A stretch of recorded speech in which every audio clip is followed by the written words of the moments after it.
Hi, everybody, and welcome back to RHAP's coverage of The Amazing Race 38.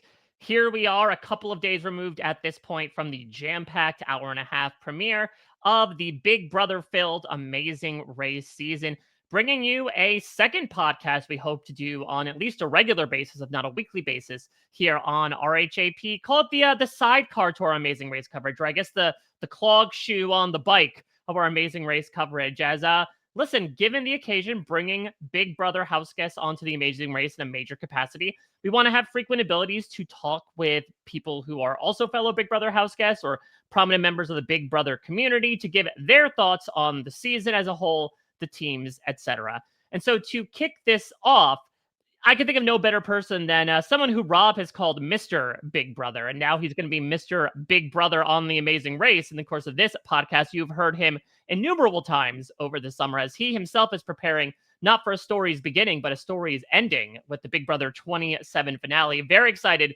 Taran Armstrong, thank you for taking the time to come in and chat about, watching these contestants in a brand new way.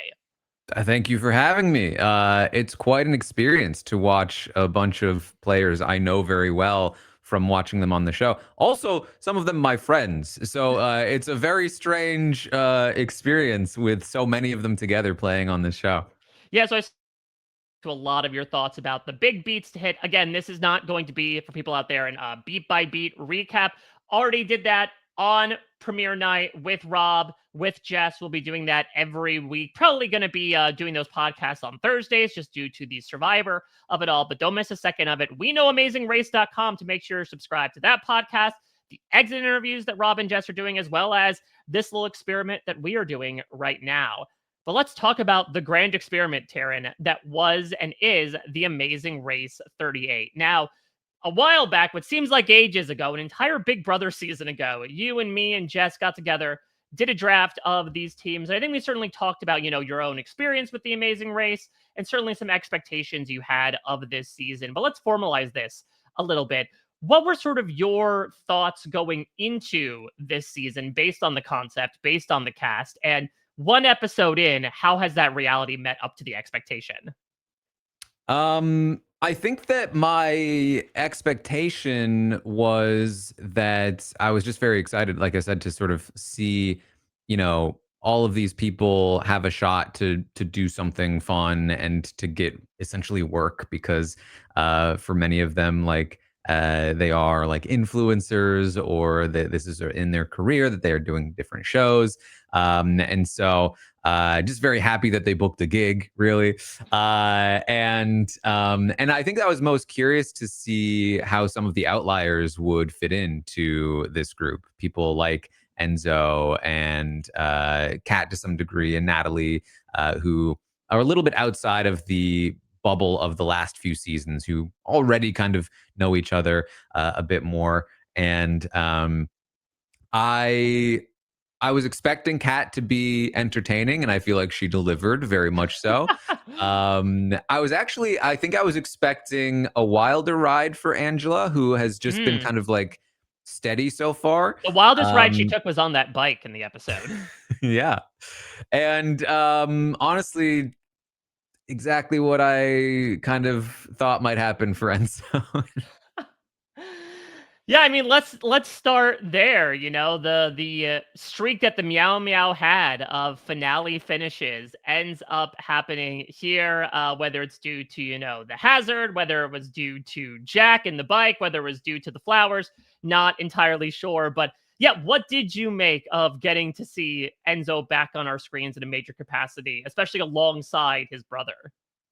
Yeah, it's strange because he's had a relative amount of success on Big Brother because he has a phenomenal social game. He's very good at broing down, of pulling together a group of guys, usually, which isn't to say he can't work on women as well, but like he usually gets a core of guys together and runs down to the end with them. And it's very effective. But the guys that he works with are usually the ones winning the challenges. And so it's been strange to watch him go on a show like The Challenge and now The Amazing Race, where the challenges are the primary focus of it.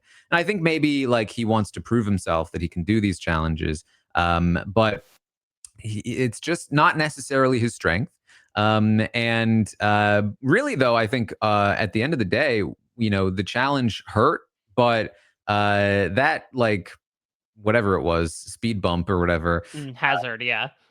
I can never. It's basically a speed bump anyway. Both of them are just do this additional thing. Yeah, they have so many different names for things. I still don't know the difference between a roadblock and a whatever else they call them. But that didn't really even seem to slow him down all that much. The bike certainly didn't help in how hard it was to maneuver, but it was the navigation to the place, I think, that really sank the team. And at the end of the day, if you can't navigate there, that's going to hurt you. Yeah, I think what's so interesting is that I got the chance to talk with Enzo and Jack as well for Parade. And what they really expressed was something that we talk about all the time with team chemistry, which is like the two of them were also almost too similar. They talked about how they both were kind of stubborn and had their own ideas as to what they needed to do next. And they Mm. neither one could necessarily back down. And we talked about this with some other teams as well. And this is something that maybe Enzo is able to pull off to success in Big Brother as an example, which is he was able to find the brigade, right? Where he literally gave each person a nickname as to this is your specific job within the alliance. It's a little tougher when you have like two muscles or whatever, Enzo nicked them, two beasts, I think was what Enzo nicknamed Hmm. Hayden. When you have two of them on the team, it doesn't work as well as if you have the beast and the mad scientist. Yeah, he had the meow meow meow meow Yeah. going on. Yeah. And you saw it there. Like, we're going through people's basements and backyards. Aren't they used Yeah, to date? Enzo went through the BB basement infamously in Big Brother 22. He should be used to it at this point. he should be. Yeah. Yeah. Just a bad first run. I don't think they would have been a disaster team Mm. necessarily. I think that they just had a bad first leg and could never get out from underneath that. And maybe with some more time and experience, they could have developed into a better team, but didn't have the chance. Again, we're not going beat by beat here, but I do want to ask your question about these initial elements that we got because there's a lot to talk about in terms of choice. Let's start with the production choice because this wasn't a hazard, this wasn't a detour, this was a brand new thing that they were doing, this like pre-starting line task of Mm. the human bowling. And what I thought of it initially, and we'll get into like the whole choice with the second express pass and everything, but I kept thinking back here into what they do sometimes in these Big Brother premieres, most recently season 26, where it's okay, here's an opening competition. And if you win, you get an advantage. And if you lose, you get a disadvantage.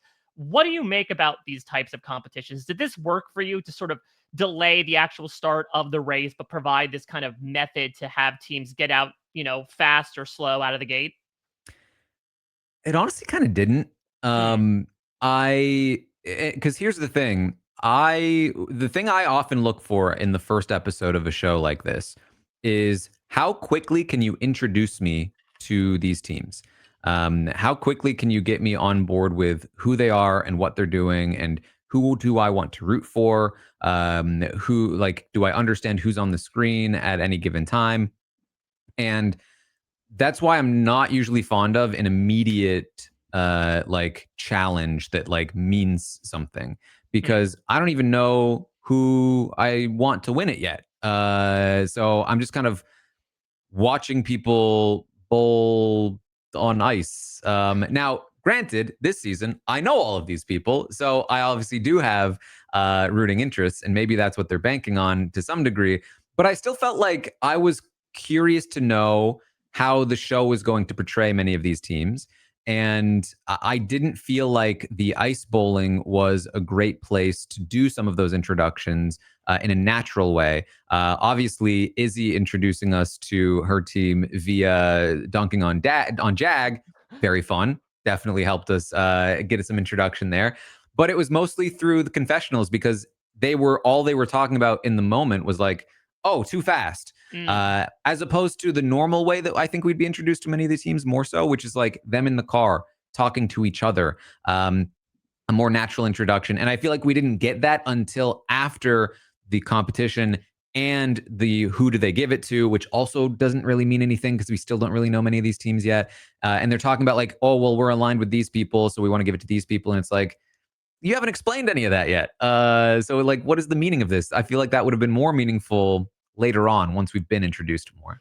Yeah, I mean, it is interesting to think about the way the show was edited and structured. like how much were they banking on the Big Brother fan base coming in, right? For you to have an understanding of these people. Because we did get some flashbacks and we got a little bit of exposition from these players. You have Chelsea being like, I won last season, I was good in competitions. But like when you have that flashback of Tucker and Angela, which we'll talk about in a little bit, I can't imagine Amazing Race viewers got that much more context on what happened, considering it was like a 30-second clip. Yeah, also strange to hear Tucker be like, Angela was the first person to turn on me. Uh, that's not true for the record. Like, it's not even remotely true. Tucker had a lot of people against him. Angela was one of his few allies. And when the writing was basically on the wall, she also turned on him. But Chelsea is the person that got him out. And she is also on this cast. Wall water under the bridge there, at least from that perspective. Well, let's get into this starting line because this is when, I talked with Phil Kogan about, okay, how much is strategy going to be incorporated in this? And he said it's going to be a large amount than usual, partially due to the fact that these people come from a social strategy game and also due to the pre existing relationships. We'll get into that in a little bit. But to prove that, Taylor and Kyland, for winning the bowling, get a second express pass to give away, and they choose Jess and Jag. Was this a good decision from your perspective? I don't think so, personally. It's hard to properly judge without full knowledge of what's happening in pregame and Mm. the relationships and discussions that have already been had. I don't know if we got the full explanation on the show or if there were deeper reasons. It's not something I've talked to Taylor about at all. But I understand the thought process, which is we want to make as many allies as possible. I think that's valuable even on the race. The more people you have willing to work with you at any given challenge means that the both of you will be able to do it faster, and that's useful. The more help you get, the better. But and I feel like we've seen a little bit of this problem in Big Brother this season. You do also have to help out your actual allies at some point. You Mm. know what I mean? Like being like, oh, we already have these people, so let's try and like entice other people. It's just very transparent, and what message does that send to your current allies? They're probably not going to stop or refrain from helping you, but they're also going to be like, oh, I guess I should also be making friends outside of this. I guess I should also be trying to work with Jag. I guess I should also be trying to work with these other people. Not that, again, they wouldn't have been doing that before, but it doesn't exactly signal that you're a very useful person to be aligned with or work with because you're trying to play the field too much. And particularly when it comes to Jag's team, which, as we saw in the episode, maybe not the most popular team there, maybe not a very popular decision in general, kind of turns people off from potentially wanting to work with you. So I didn't think this was the right call, personally. Again, there's probably a lot of circumstances that we were not aware of, both things that weren't shown and stuff that happened pregame. But just knowing what we know now, do you feel like there was an ideal team that they should have gone for instead of Jess and Jag with this? I mean, yeah, I think that I think Chada probably Mm. was the call here. I think that everyone knows their friends anyway. I would assume, and it would only make sense that they give an express pass to or whatever it was to Chada's team. I think that you want to ideally have people that you're working with that yes can help you out, but also that you can help out and bring further along in the game that you feel like you are comfortable beating. And if they're working with Joseph and his brother, I don't think they might need it as much as, say, Chada's team. Not to say that Chada's team is not going to do well or couldn't do well, but I think perception is you give it to a perception wise like weaker team that you have a connection with, and I Mm. think that like that's very understandable in everyone's eyes, and it also actually does just benefit you. Yeah, I mean, we didn't see a lot of these strategic dynamics bear out in this episode just because I think everyone was trying to really get their bearings amidst all the difficult stuff that was thrown their way. I imagine this is going to start manifesting sooner rather than later, though. I mean, do you get the sense that Taylor and Kylan, they come in with an advantage, not only due to the fact that they're two Big Brother people, but as you mentioned, coming from two different seasons, they are able to have these multiple connections. Kylan with Chada. You have Taylor, obviously, with Joseph. They don't really mention Turner at this point, but like he's connected with them as well. Do you foresee them sort of being the hub of this, or could this be something that gets them explicitly targeted because people are seeing how well connected they are? Well, and this is what I will say as well, and what I suspect some of the defense might be is that like they are a big target as Mm, well. They are the only team that is two Big Brother players, and they're both known to be at least decent to good competitors. Kylan was a very good competitor on his season. He then went on to the challenge where he's done well. Taylor wasn't exactly known for her competition prowess on her original season of Big Brother, but she then went on to compete on Reindeer Games, which was a spin-off show of Big Brother that was just competitions, came in second place. So no slouch in competitions either. So their reputation precedes them. They are certainly a big target, and there is value to propping up another target theoretically in Jag and Jazz, in the hopes that like if there's a U-turn or something that people can use to target a team, and you still have that team around, then it will go to them instead of you. Um, I don't think I am like deep enough in the weeds of Amazing Race meta strategy to understand if there's a lot of value in that. mm. But I could see why they might be thinking along those lines as well. So the other side of things are, as we've lightly alluded to before, those teams that come in with a bit of bad blood. Of course, as you mentioned, we had Izzy talking about how, for that, large window of time in 25, she was part of the alliance running the house that got rid of Jag the time he was voted out and then came back. The Tucker and Angela of it all. I mean, from your perspective, because you've also seen obviously a fair amount of returnee seasons, Big Brother or otherwise, is it to their betterment to come in with sort of these axes to grind against other teams? Because it feels like, again, the editing is going to set up some sort of either like, Izzy won't help Jazz and Jag, or she'll U-turn them. Is it good to sort of, I guess, let this previous grievances air out in a brand new setting like The Amazing Race? I mean, it's not great, you know. It's good if you can like mend fences, especially if you can do so secretly. But also like that's really deep in the weeds of social strategy games. Mm. Um, how valuable is it in the Amazing Race? Even if you did secretly connect with another team, it's like they're gonna see you working together in a challenge. You know, if you are, they're gonna see that you're not U-turning each other or that you're giving each other passes.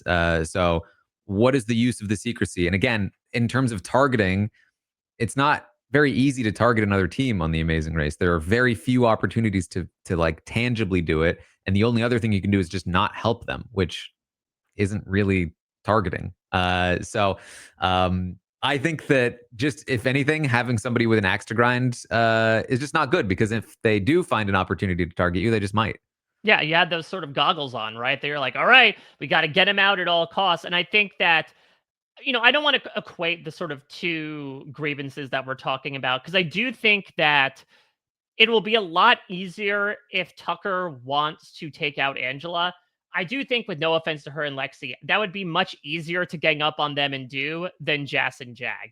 As we will talk about, the two of them dominated the first leg pretty much from start to finish with an express pass in their pocket. I imagine that's not going to slow down really anytime soon unless they do the human bowling again. And so the thing about the U-turn, which to your point is one of the only tangible ways you can actively target another team independently. The caveat with the U-turn is that you can only use the U-turn on a team that is behind you. So chances are, if there is a team that is going to be in front of you, like Jazz and Jag might be at any point in time. I mean, again, Izzy and Paige, no slouches, really great third place finish. It's really tough to just be able to find that opportunity to get the shot in on them. Yeah, which again speaks, I guess, against the argument of, propping them up as a target, because in the few opportunities that they might be able to target another team, just because you have another threatening team that might be targeted doesn't mean that they are capable of being targeted, which, yeah. And if they have an express pass, they're less likely to be able to be targeted, and more likely to be able to survive said targeting. So, yeah. Well, let's talk about Jess and Jag because, again, very strong start from them. The Turbinators are back at it, picking up from where they left off a couple of years ago. Were you surprised at this, either due to Jess and Jag themselves or the competition around them, that they not only won the first leg, but did it in such a dominant fashion? Not really. Jag obviously dominated the competitions of his season, at least in the back half when he was competing against weaker competition. So that's kind of been the question. Like, is Jag really good at competitions, or was he just beating 50-year-old women in very physical competitions? And I've always been of the opinion that he is, who knows how he stacks up against like the top tier competitors of Big Brother. But I've always been of the opinion that he is a good competitor. I think on the draft that we did, I said Jag is somebody that will always look for the optimal way of completing a thing. He will always hustle through, and he might not be the best at any given thing, but he'll always be able to approach it with a good strategy, good physical strength, endurance, speed, and I think that that's kind of what we saw here. Just solid performance all around, no mistakes, and first place finish. Well, let's go from the top of the leaderboard down to the bottom and talk about some very rough sledding. And I'm not talking about of the bowling variety for some of these teams. You mentioned Kat. I do want to focus on her. I guess the Cat survived and the Meow Meow had to go because I've talked about this on the recap. The Amazing Race path has been laid with plenty of iconic crash outs, including from someone like Rachel Riley, a multi-time racer herself. Very few of them happen in the first like 3 hours of the race, as it did in the way that Kat had broken down over the course of this episode. Give me your reaction to this. Like you said, you were expecting to be entertained, but I don't know if we expected to be entertained in this particular way. I mean, I feel like it's so understandable though, especially because maybe almost especially from a veteran reality TV contestant, Mm, because and I could be wrong about this, but I feel like if you get onto The Amazing Race and you've never been on a reality show before, you just like applied to be on the show, whatever, you make a mistake in the first leg, it's devastating. You feel bad about it, but even just being there feels like such a wow. Like, I can't believe I even got to do this at all. But if you've been on a show before, like Kat has, she was on the show 6 years ago, went on Big Brother, and I imagine has wanted to do it again ever since. And it's, mm, 6 years later, here's finally her opportunity to get back on TV, to do another show, to have fun, to play with people she knows and is friends with to some degree. And she screws it up in the first thing. Like, this is it. Like, if she screws up and she causes herself to be eliminated in the first leg, like, this could be it for ever. Like, she might mm. never go on another show again after trying for 6 years. Or I don't know that she's been trying for 6 years, but after 6 years of not being on a show, she's done podcasts, she's done lots of things. I really respect Kat.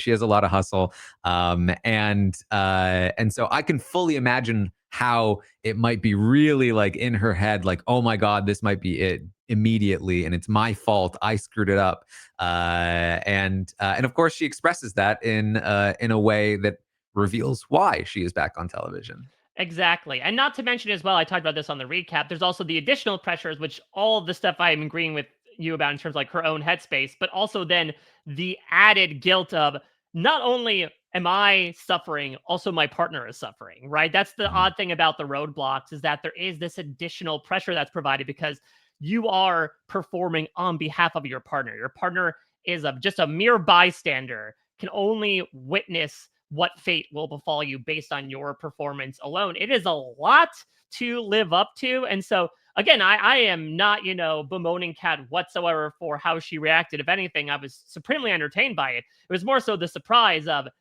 now, right out of the gate. But I think you bring up a really good point that, the idea of leaving first after being away for such a large amount of time, like there are more stakes there, arguably, than the BB 25ers and 26ers that were just on our screen a couple years ago. Yeah. And yeah, you the point there too as well. Like, it's my fault, and it's not just hurting me; it's hurting my partner. Yeah. That I screwed this up for them, and this was their first opportunity to be on a show like this and to have fun. And this was going to be our trip, and it was going to be such a good time for the two of us. And I screwed it up. Yeah, I can only imagine what's going through your head in a moment like that. Well, let's talk about what's going on through the heads of the Turners, who do not have a very fun day in Amsterdam, much like Matt Turner probably thought he might whenever he heard he'd be taking a trip to Amsterdam. Certainly did not turn out the way that he thought it would. So, what were your thoughts about this? Because, Turner is someone who also expressed very early on how emotionally overwhelmed he was. It seemed like every task was the hardest thing he's ever done in his life. Was this something that surprised you coming into the race? Not really. I like Turner. He's a good kid. He on his season of Big Brother, kind of got a reputation for being a follower, and really taking direction from other people. Uh, he is the person that Monty, who won the final HOH of that season, declined to take to the final two in favor of Taylor because he underestimated her. Taylor ended up beating him. Almost unanimously. The reason it wasn't unanimous was because Turner went onto the jury, and despite Taylor having the best speech in Big Brother history and the entire jury applauding her on, still voted against Taylor to win the game, the only vote to do so, according to him, because he thought that's how the rest of the jury was going to vote. And if he had known that they were all voting Taylor, he would have voted Taylor, but didn't realize it despite the very obvious signs. Now, he just got evicted. There's a lot of reasons why he might not have known, but I think it's very funny in terms of how it speaks to moments like him walking right by the clue after being told where it was. And not able to see the forest for the trees, or I guess the flowers for the greenhouse in this case. I mean, talking about these two teams, certainly at least the premiere is sort of setting up for us like, okay, these teams were boarding the struggle bus, even if they were biking in this episode. The Amazing Race, in theory, should be a type of show where anyone can do well, either, at the front of the pack or back of the pack at any portion in time. But do you think we're kind of being served up as these two teams as the next two boots, or do you think they have the capabilities to kind of rise out of the bottom? That's a good question. I mean, I feel like it's not like Kat was doing bad prior to this moment. I do think that this is not the best sign for Turner and Megan. I was actually maybe expecting them to do a little better. Maybe they will once they get their bearings. Because Turner was pretty good at competitions that season overall. But and they're also just adorable, the two of them together. I found them very fun to watch.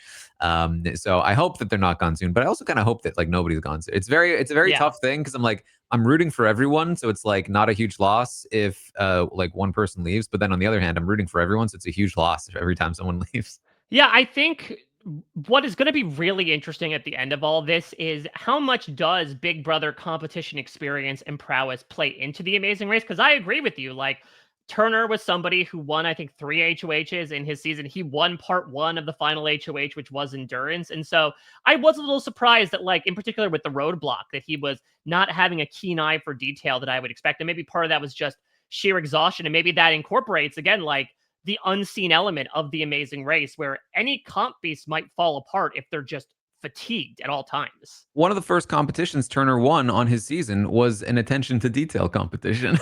He beat a bunch of other people doing that. So that said, he was not great at the quizzes. Like memory maybe not like his strong suit. It's always hard to say. Big Brother competitions tend to be very physical. And so do the Amazing Race ones. Mhm. But the Amazing Race ones, I would say the Amazing Race has even more physical competitions sometimes, but more often has like other skills challenged. Where like Big Brother challenges general like agility and sometimes endurance and sometimes quizzes, and that's mostly it. With the occasional like random skill. The Amazing Race will do like memory, like musical ability, dancing ability, rhythm, physical strength, cardio. Can you like row a boat well? Like all kinds of random stuff. So and on I guess in that regard, being well rounded physically will be even better on the Amazing Race. But you do need to get through some of those extra like random things like, oh, can you dance though? Yeah, I really enjoyed the premiere. I would say one of the sticking points I have, though, is For the most part, we haven't gotten to know a lot of the partners of these Big Brother house guests. You know, there was a lot about like Kat and Alex's relationship as example, but I do think, especially a lot of the siblings, like I don't feel like we know a lot about Eric, Tucker's brother, Simone, Hannah Chada's brother. You know, we're looking at Christine, except for her being a florist, Rubina's sister. But I'm curious, Taran, were there any one of these partners, these plus ones, if you will, that stuck out to you one reason or the other from the small amount of time we got to know them? That's a good question. Yeah, I mean, I think the person we were introduced to the most was Kat's boyfriend, whose Mm, name escapes me, Alex. Alex. Um, Aside from that, yeah, I feel like we didn't get a huge introduction to. I mean, they talked about how Jazz is like the street smarts to Jag's book smarts, Hmm. um, but yeah, not a lot. Well, speaking of Jess and Jack, I do want to ask what your thoughts were on them giving assistance to some teams, or at least trying to join up with them, right? Whether it was giving the Turners directions, whether it was Jazz, I think making a smart move and basically having Eric do a lot of the grunt work and being like, okay, I'll sort of copy off of you at the end. Do you think this is something that, you know, they will be able to get repaid for in spades as a result? Do you feel like there's sort of like a zero sum game in the Amazing Race of, hey, I helped you out here, now you're going to help me out? I think helping people out makes a ton of sense on The Amazing Race, personally, especially if you're in first place. You know, being in first place, finishing first place, yeah, you get a prize. But if you care about winning the game at the end, doesn't really matter. Like, right? Hmm. So even worst case scenario, you help someone out and they end up beating you to first place. Oh well, now they have a bigger target on their back. And if they don't, and you still get first place, great. You helped somebody and you got some goodwill for them for free. Cost you absolutely nothing. So you might as well help out as often as possible, especially the further ahead you are. And that just gives you the ability to potentially be in the same spot and hope that they return the favor. And if they don't, you still haven't lost anything. And if they do, you've gained something. Especially also like you know, working with another team during a challenge Hmm. or a roadblock or whatever you want to call it. It's beneficial to you both because you're both doing it faster. It keeps you both ahead of the pack even more.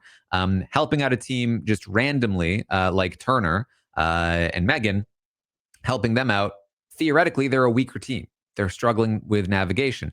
You just helped a weaker team survive longer, which helps you. So, you know, I really find very few situations where it would be like there'd be a significant downside to doing that. The sole exception, I would think, is if you stay behind to help another team. And we've seen this a handful of times in Amazing Race seasons past where it's like, I'm Mm, working with you so closely that I will wait until you get this roadblock right, and then we'll all go together. That is when I think it sort of becomes antithetical to the entire concept of the Amazing Race. There was one season, Taryn, where like essentially there was like the brigade or the committee or the detonators, where there was this big majority alliance that formed in week 2 that essentially steamrolled everybody out and boxed each other out. But there was a moment where they were doing a roadblock and they were had to rappel down a building, like looking at letters and then unscramble a word because of it. And then basically it was like one person solved it and they said, okay, I'm going to give the answer to all of you as you go down. I'll wait for you. And it raised a lot of red flags, red and yellow flags with the fan base, because not only does that feel, again, a little too strategy oriented for a show like The Amazing Race, which is almost always about running your own race, it just seemed like there was so many downsides to doing it that yes, you do curry favor and strengthen your alliance, but it comes at the cost of you trying to do what you were there to do in the first place, which is to run the race, get ahead, place a certain amount. yeah, you know, I think, I mean, I will say, I think there is still potentially value there if you are sticking together as a group. Then you know there's four teams tackling every single challenge together. You're all going to be able to complete that usually faster than any other team. There might be spots where it doesn't make sense and maybe you start to break away, but I can also understand why fans would be upset about that. My own philosophy generally is. Um, it's production's fault. Because if you want to have a show, if your audience likes a show that is a certain way, and you either cast the show with a bunch of people who don't want to play it that way, or allow them to do those things within the structure of your game, it's on you. I prefer games that are built in a way that like physically prevent people from doing the things that are not entertaining or like not going to be what you want them to be. Like, Mm. if you make it a rule that you're not allowed to hang back at a competition and help out other teams or whatever, or maybe even make the challenge something where like they couldn't help if they wanted to, like that's where I would prefer people step in. I don't think it should be on the contestants to police themselves to be working in the spirit of the show necessarily. I think that's more so on the producers. I'll still be mad at the contestants for it, but No, it's the yeah, producers' fault. I very much have the same strategy as well. That like, yes, I very much understand, especially Amazing Race only fans, like, not only fans, the people who only watch the Amazing Race, the grievances that you pick with something like that of like, this isn't Survivor, this isn't Big Brother, we don't want alliances. I more so see it as an opportunity to be like, hey, if you feel like there is an advantage to teaming up, like, exploit the system, make it work. I think to your point, Taran, it's less so. It's more so about disincentivizing those teams to do so. Whether it's like Yeah. giving everyone a different puzzle, whether it's mandating like, hey, once you get the answer, you have to move on. You can't stay behind. It's those small tweaks that you make that are instead able to discourage the behavior rather than just being like, all right, well, there was a lot of negative feedback the last time an alliance happened, so none of the teams are going to do it this time. Yeah, exactly. I completely agree. It's all in game design. It's all in casting as well to some degree. If people don't want to see it and the producers agree, then they should do something about it. Well, speaking of production decisions, I do want to ask you, Taran, about an interesting advent to this season. Now, we like to call it Amazing Race Big Brother Edition. The actual subtitle they've used is Amazing Race European Adventure. Yeah. And Phil, is explaining at least a little bit of the logic here, at least for non-budgetary reasons of like, hey, this is how the Amazing Race started. And what he has talked about on the show, he talked about it with me as well, is that the fans really love those old school elements of a lot of foot races, a lot of people self-driving and melting down subsequently, utilizing more trains and forms of public transit than just, hey, fly to this country, do this thing. I mean, I'm looking at the continent, Taran, and I'm thinking of your beloved Jet Lag the Game, which is so Eurocentric. So given sort of your own background from that perspective, do you have any thoughts about them kind of segmenting this season in one particular area? Well, first of all, about foot races, I want to say, why are they so bad at capturing foot races?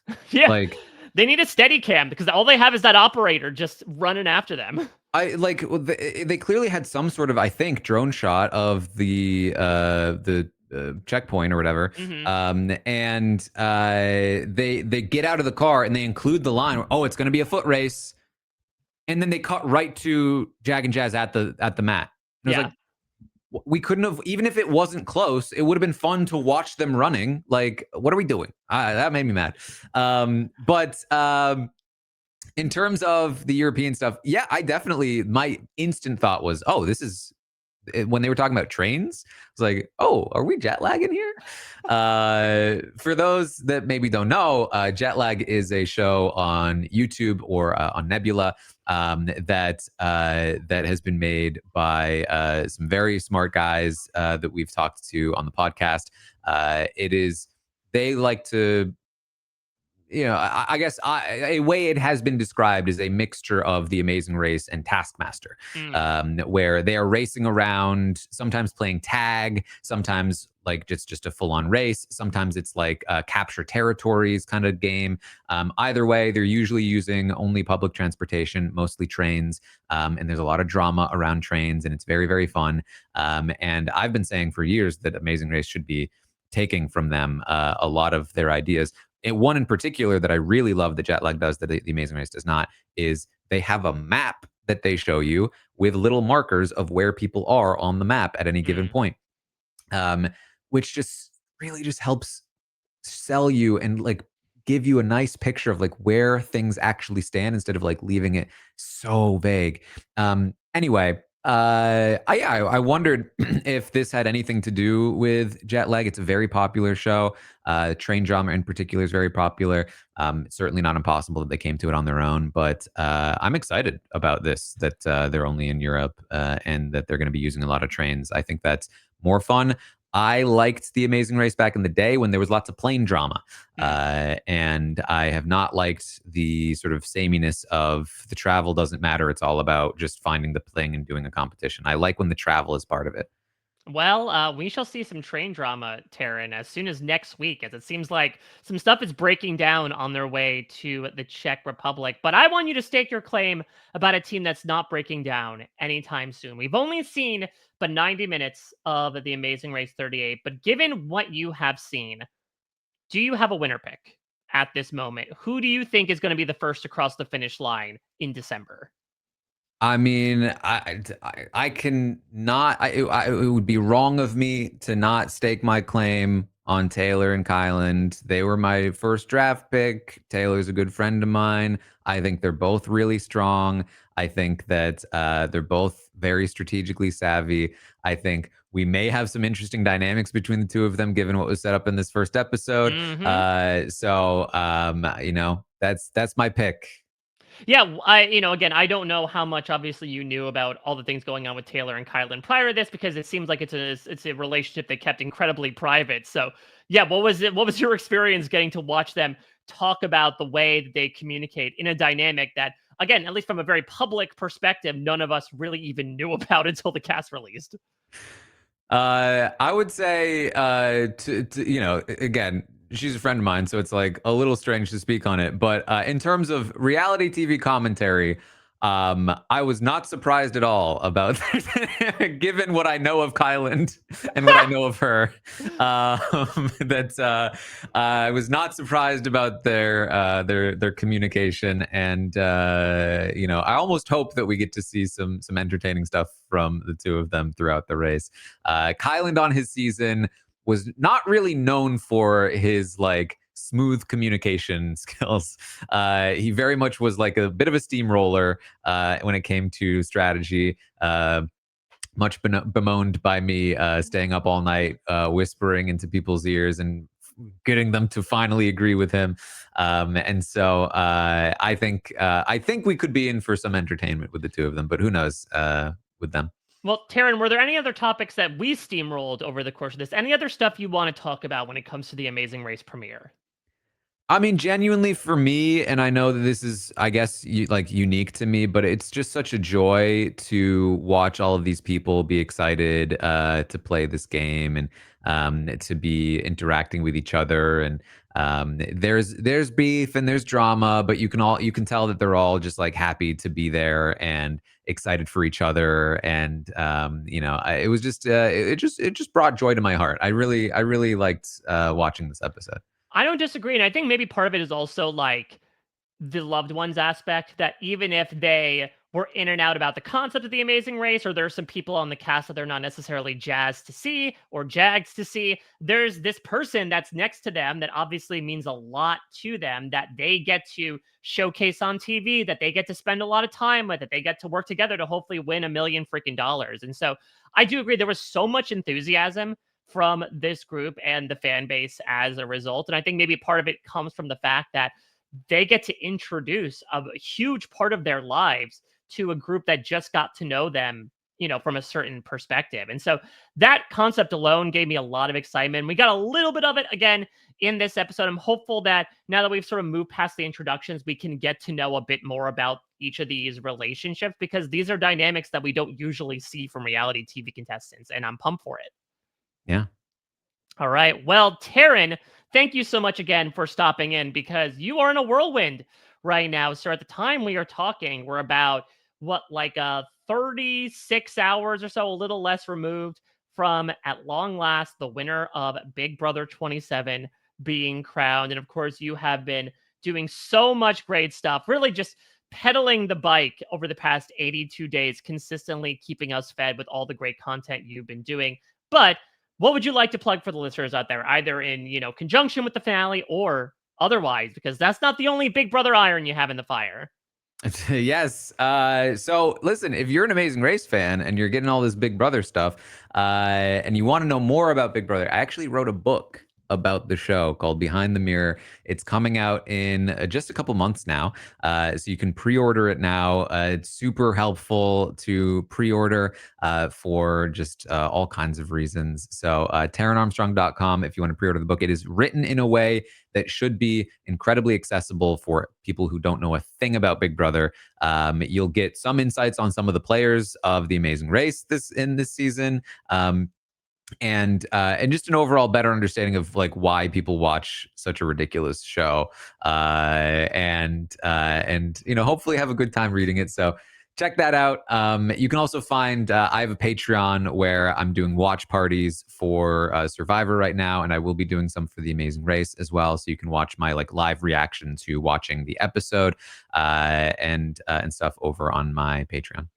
Yeah, and I will also say, Taryn, I was thinking about this, checking out the live feeds yesterday. So a bit of a spoiler for those who don't want to necessarily know the results of some of the parts of the final three HOH. But I got to admit, when Vince kept going on and on about the fact that he couldn't read the directions properly and lost part two because of that, do you think that helps or hurts his chances of appearing on a future season of this with Morgan? Man, Vincent Morgan on The Amazing Race would be quite a trip. Yeah, you thought Let Kylan me and tell you. Taylor were complicated? Oh boy. Strap in. No, I forgot about the bandana. It's all my fault. I'm such a screw up, Morgan. I'm so sorry. That's what I was gonna say. If you think Kat had a meltdown in episode one, Vince is like the surface of Venus with how much he would just melt into a puddle at the mere, thought of possibly inconveniencing the team. It's exactly what I do in my real life. Exactly. And Should have read the directions. She said leave it behind.